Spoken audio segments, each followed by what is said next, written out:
السلام علیکم dear viewers, ایک مرتبہ پھر آپ کو خوش آمدید کہتی ہوں میں ناول آپا میں۔ اور آج ہم نے جس ناول کا تذکرہ کرنا ہے وہ ہے میری طلب کا چاند،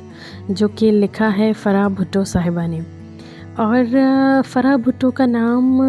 ایک اپنی مثال آپ ہے، بہت خوبصورت اور سادہ الفاظوں میں اور بالکل خوبصورتی سے کہانی ہم تک پہنچاتی ہیں۔ جو ناول ہے یہ پبلش ہوا ہے خواتین ڈائجسٹ میں فیبرری 2019 میں، اور اس کے ٹوٹل پیجز ہیں 29 اور اتنا لانگ نہیں ہے، شارٹ ہی ہے، اور بہت اچھا لائٹ سا ناول ہے اور اختتام خوشگوار ہے۔ ہیروئن کی جو انگیجمنٹ ہے وہ بچپن میں ہی اپنے کزن سے ہو چکی ہے، اور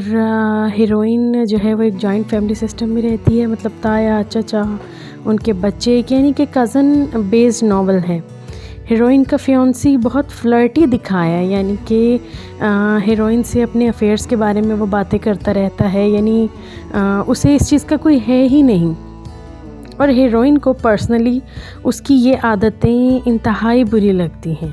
اور وہ اپنے فیونسی کو جو ہیرو ہے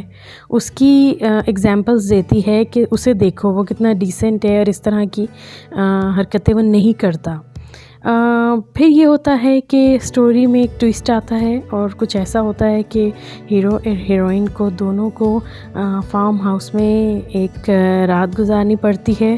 اور وہ سینز بہت اچھے انداز میں رائٹر نے لکھے ہیں۔ اور پھر یہ ہوتا ہے کہ جب وہ وہاں سے واپس آتے ہیں تو پھر جو کہ حالات ہوتے ہیں ہمارے معاشرے کے، کہ فوراً ہی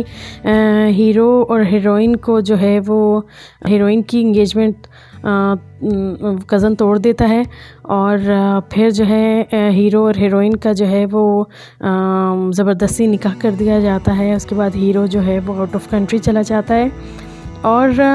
آگے آپ خود ہی پڑھ کر آپ کو اندازہ ہو جائے گا اسٹوری کا، لیکن خوشگوار اختتام کے ساتھ ایک بہت بہترین ناول ہے، اور پڑھ کر آپ اپنی رائے کا اظہار ضرور کیجیے گا۔ تب تک کے لیے اللہ حافظ۔